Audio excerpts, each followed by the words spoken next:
అసలు ఈశ్వరుడు అన్నవాడు ఒకడు ఉన్నాడని, వాడొక మాట చెప్పాడని, వాడు చెప్పినట్టు బ్రతుకుదామని స్పృహ లేకుండా భోగముల మీద అనురక్తితో తిరిగి తిరిగి తిరిగి తిరిగి ఎప్పుడో కష్టం వచ్చినప్పుడు ఎప్పుడన్నా మీరు వెంకటాచలం వెళ్ళారా అండి అని అడిగారు అనుకోండి, వెంకటాచలమా అని, అది కూడా గోదావరి అనేవాళ్ళు ఉంటారు, గోదావరి అంటుంటారు. ఏమిటో తెలుగు భూమిలో గోదావరి ఎక్కడి నుంచి వచ్చింది? గోదావరి ఉంది, కానీ గోదావరి ఎక్స్ప్రెస్ అనేవాళ్ళు 105 ఉంటారు.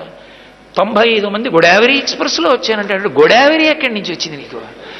అలా వెంకటాచలమా అండి అనేవాడే. అసలు వెంకటాచల క్షేత్రానికి వచ్చి వెంకటాచల క్షేత్రం అంతా పర్యటించి స్వామి కారుణ్యానికి పొంగిపోయి, స్వామి రాత్రి లేదు పగలు లేదు, ఇంత జనమా, ఇంతమంది తడి బట్టలతో నీకు అంగప్రదక్షిణాలా, ఇంతమంది తలనీలాలు ఇచ్చేసి నీ దగ్గరికి వచ్చి దర్శనమా, ఇంతమంది ముడుపులు తీసుకొచ్చి హుండీల్లో వేసేస్తున్నారా, ఎప్పుడు వింటున్నావయా ఈ కష్టాలన్నీ? కళ్ళందుకే ఇలా నామాలు పెట్టేసుకుని నిద్రాముద్రాం నిఖిల జగతి రక్షణే జాగరూకం అని దక్షిణాయనంలో పడుకున్నవాడు ఆంతరంగంలోకి చూసినట్టు వచ్చే వాళ్ళ మనస్సులు చూస్తాడు. వ్యాసుడు అందుకే ఓ మాట అన్నాడు, వెంకటాచల క్షేత్రంలో వెంకటేశ్వర స్వామి వారి ముఖమండలం బహుప్రసన్నంగా ఉంటుందట. ఒక్కొక్క రోజున ఎంతో సంతోషంగా ఉంటుంది. అర్థం ఏమిటో తెలుసా? కొండ మీదకి ఎవరో ధార్మికులు వచ్చారని గుర్తు. ధర్మమునందు విశేషమైన అనురక్తి ఉన్న వాళ్ళు కొండ మీదకి వచ్చారనుకోండి, ఆ రోజు మురిసిపోతాట, రే ఒక్కడు వచ్చాడరా, వాడు వచ్చాడమ్మా అని వెళ్ళి ఆ తల్లికి ఒకళ్ళమాతకి చెప్పుకుని, పద్మావతి వచ్చాడే బిడ్డడు, వాడు వచ్చాడే అని అలా రా రా రా రా అని మురిసిపోయేవాడిని చూస్తూ ఆనందపడిపోతాట. వాణ్ణి తన దగ్గరికి ఎలా తెచ్చుకోవాలో వాడికి తెలుసు, అంత అమాయకుడు ఏం కాదు, మహానుభావుడు, అంతటి ప్రేమైకమూర్తి, అంతటి కారుణ్యశీలి. ధర్మమునందు నిలబడితే ఎప్పుడో అన్ని తప్పులు చేసిన వాడు ఎక్కడో వైద్యశాలలో పడిపోయి ఉండిపోయి గోవిందా అని లోపల గొణిగితే, ఇంతోటి పరమేశ్వరుడు ఈ ప్రపంచాన్నంతటినీ సృజించిన వాడికి వీడి తల మీద బొచ్చో లెక్క, వీడి ఇస్తానంటే ఆ కష్టం తీర్చడానికి, వీడి తల మీద వెంట్రుకల కోసం తీర్చలేదు, వాడు పిలిస్తే పలకపోతే ఏడుస్తాడు, నేనున్నానని ఉపయోగం ఏమిటని తీర్చాడు. అది వెంకటేశ్వర మహాత్మ్యంలో పెద్ద మలుపు అక్కడుంది. ఇక అంతటి కారుణ్యమూర్తిగా రాలా, అధర్మాత్ముడైన వాణ్ణి చీల్చి చెండడేశాడంతే. గోపరాజు గారు దాశరథి శతకంలో అంటాడు, బండన భీముడు అత్తజన బంధముడు ఉజ్వల బాణతోన కోదండ కళాప్రచండ భుజతాండవ కీర్తికి రామమూర్తికి రెండవ సాటి దైవమికలేడను చొన్గడకట్టి భేరికా డండడండ నిరతంబుల జండము నిండా మత్త వేదండము నిక్కి చాటెదను దశరథి కరుణాపయోనిధి అంటాడు. అధర్మమునందు నిలబడినటువంటి రాక్షసుల్ని 14,000 మందిని కూల్చేశాడంతే గంట పైచిలుకు సమయంలో. అదే ఇక్కడైతే అరే రే ఎంత పాడైపోతున్నారా, ఎంత పాడైపోతున్నారా అని ఏడుస్తాడు. వెంకటాచల క్షేత్రంలో ఆయన చెప్పుకున్నాడు లక్ష్మీదేవితో, ఏరుకుంటా హుండీ దగ్గర, తెలుసా ఆ డబ్బులన్నీ నేను తీసుకుంటాను అనుకుంటున్నావా? కాదు, ప్రత్యేకంగా కొంతమందిని పిలిపించుకుంటా కొండకి. ఎందుకో తెలుసా?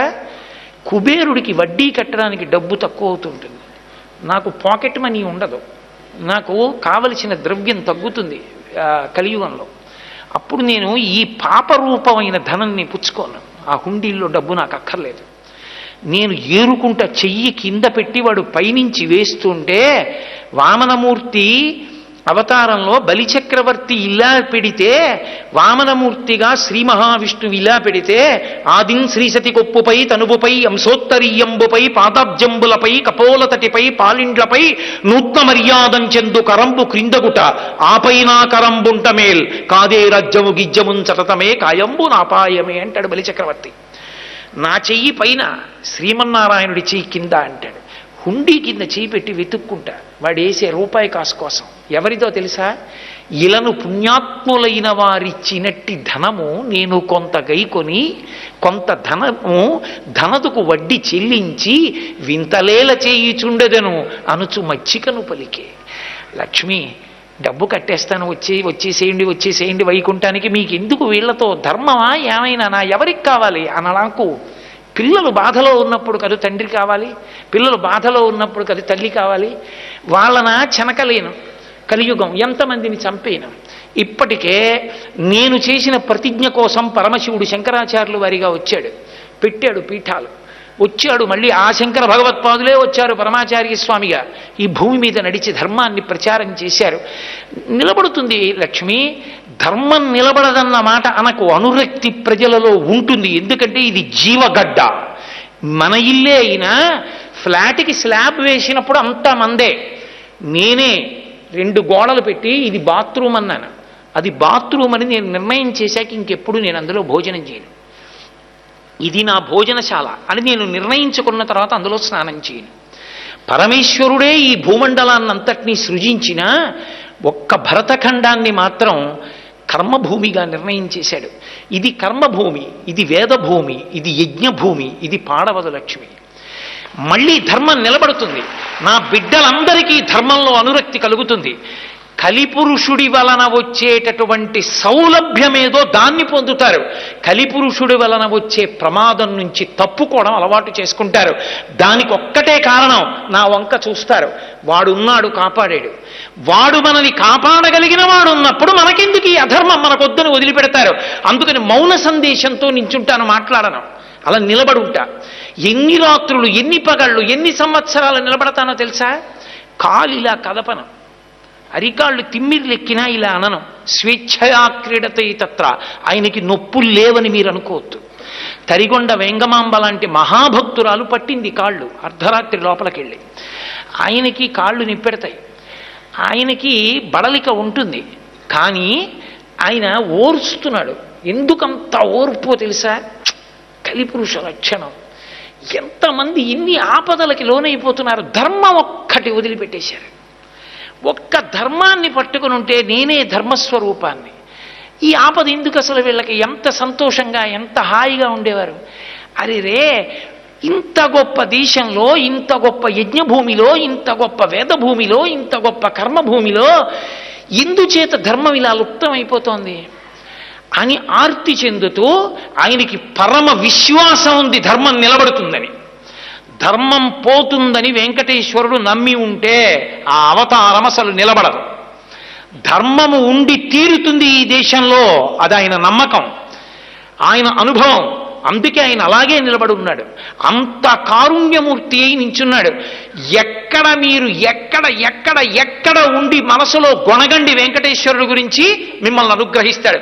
ఒకసారి ఒక పిల్లాడు నా దగ్గరికి వచ్చాడు. నేను విశాఖపట్నంలో వెంకటేశ్వర మహాత్మ్యం గురించి ఉపన్యాసాలు చెప్తున్నా. నేను వేదిక దిగి ఇంటికి వెళ్ళిపోతుంటే నా కభాలన కాళ్ళ మీద పడి, ఒకే ఒక్క క్షణం మీతో మాట్లాడచ్చా అన్నాడు. నాకు అతని ముఖం చూసి అతను ఏదో చాలా ఉత్కంఠతో ఉన్నాడని, ఏం కావాలన్నాను.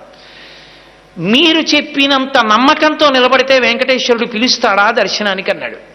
నేను హామీ, ఖచ్చితంగా పిలుస్తాడన్నాను. నేను మీరు చెప్పినట్టు బతికి చూస్తానన్నాడు. అతను ఒక 6-7 నెలలు పరమ ధార్మికంగా చక్కటి జీవనం చేశాడు. అతనికి తెలిసిన్నట్టు, తెలిసి ఉండి వెంకటాచలం కొండ మీదకి వచ్చాడు. అతను వచ్చినట్లు నాకు తెలియదు. అతను కొండ మీదకి వచ్చి నాకు ఫోన్ చేశాడు. ఏమని ఫోన్ చేశాడంటే, నేను కొండ మీదకి వచ్చాను, మహాలఘు దర్శనం జరుగుతోంది, నిన్ను నమ్మి ధర్మాన్ని పట్టుకున్నాను. గురువుగారు చెప్పారు, ధర్మం పట్టుకుంటే నువ్వు దగ్గరికి తీసుకుంటా ఉన్నారు. నన్ను కూడా తోసేస్తారా? నన్ను దగ్గరికి రానివ్వవా? నువ్వు నన్ను దగ్గరికి రానివ్వకపోతే ఇక నా శేష జీవితంలో ధర్మం పట్టుకోను. నువ్వు నన్ను ఇవాళ దగ్గరికి తీసుకుంటే నా ఆఖరి ఊపిరి వరకు ధర్మం వదలను, నీ ఇష్టం అనుకున్నానండి. అకస్మాత్తుగా ఎవరో వచ్చి నన్ను పిలిచి, ఏమండి హుండీ లెక్క పెడుతున్నప్పుడు కాసేపు అక్కడ నిలబడి చూడాలి, అదేదో ఒక ప్రత్యేకమైన విధి ఉంటుంది భక్తుల్లో కొంతమందికి, నేను ఎప్పుడు చేయలేదు, నాకు తెలియదు, అలా ఉంటుంది అని చెప్పి నన్ను పిలిచారండి. పిలిచి కొంతసేపు నేను ఆ సేవ చేసిన తర్వాత, అలా చేసిన వారికి దర్శనం ఉంది బాబు అని లోపలికి తీసుకెళ్ళి దర్శనం చేయించి పంపించారు. గురువుగారు నా ఆఖరి ఊపిరి వరకు నేను ధర్మం వదిలిపెట్టను. నాకు అర్థమైంది, ధర్మాన్ని 6 నెలలు పట్టుకుంటేనే నన్ను అనుగ్రహించిన స్వామి నా జీవితాంతం పట్టుకుంటే నన్ను గుండెల్లో పెట్టుకుంటాడు. కాబట్టి నాకు ఇంకేం వద్దు గురువుగారు, నేను ఎంత పెద్ద పదవిలో ఉండనివ్వండి, నేను చేసే సంతకం ధర్మచట్రంలోకి ఇముడుతుందా అదొక్కటే చూసి పెడతా. నేను బతికితే ధర్మానికే బతుకుతున్నానా, నేను శరీరం వదిలిపెట్టేస్తుంటే ధర్మానికి వదిలిపెట్టేస్తున్నానా? ఇదే నా జీవితానికి పరీక్ష. ఇక నాకు ఇంకొక మాట లేదు గురువుగారు, నేను ఇలా నిలబడిపోతున్నాను అన్నాడు. నేను మురిసిపోయా. ఇన్ని గంటలో నా శ్వాస ఖర్చు పెట్టే ఉపన్యాసానికి ఒక్క పిల్లాడికి అందింది. ఒక్క పిల్లాడు ధర్మం మీద అనురక్తి పొందాడు చాలు. వాడు చాలు రేపు పొద్దున్న కొన్ని కోట్ల మందిని లాగుతాడు ధర్మంతో. ఏమో ఈశ్వరుడు ఎందుకు ఏ పని చేయిస్తాడో. ధర్మము అనేటటువంటిది ఈ దేశంలో మరణించదు. ఈ దేశంలో ధర్మం ఎప్పుడూ బట్టకడుతుంది. అటువంటి ధర్మమునందు అనురక్తి ఈశ్వరుడికి. నేను అందుకే మీతో మనవి చేస్తున్నాను, మీరు నన్ను సహృదయంతో అర్థం చేసుకోగలిగితే, మిమ్మల్ని నేను బాధ పెట్టానని మీరు అనుకోకపోతే ఒక విషయం చెప్తా, గుర్తుపట్టండి.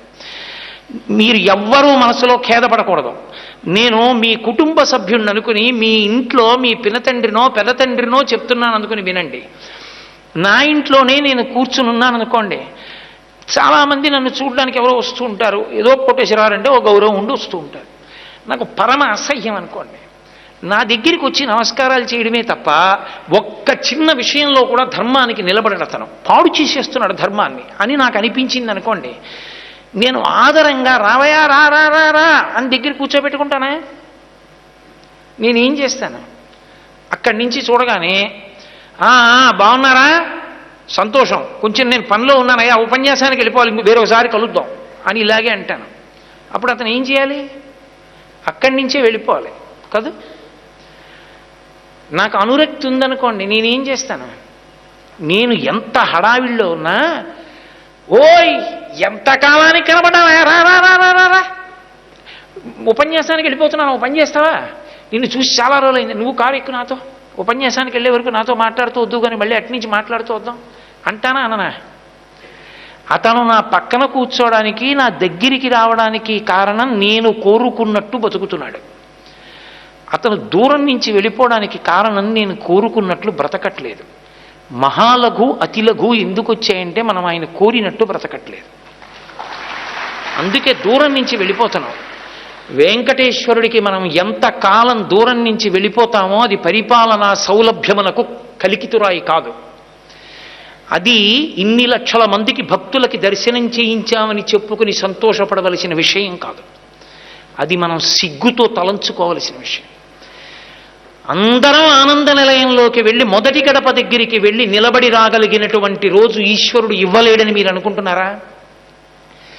కాలచక్రాన్ని తిప్పగలిగిన వాడు, భూమండలాన్ని నిలబెట్టగలిగిన వాడు, రాలిపోకుండా నక్షత్రాల్ని ఆకాశంలో నిలబెట్టగలిగిన వాడు, అగ్ని పైకి లేచేట్టు నీరు పల్లానికి ప్రవహించేటట్టు శాసనం చెయ్యగలిగిన వాడు పరమ సంతోషంతో వచ్చిన వాళ్ళందరినీ మొదటి గడప వరకు పిలిచి సంతోషంతో చూసి పంపించే రోజు రాదా? వచ్చి తీరుతుంది. ఒక్క కారణానికే వస్తుంది, ధర్మమునందు అనురక్తి కలిగితే. అది ఒక్కటే ఆయన కోరేది. ఆ ధర్మము వేదప్రోక్తం.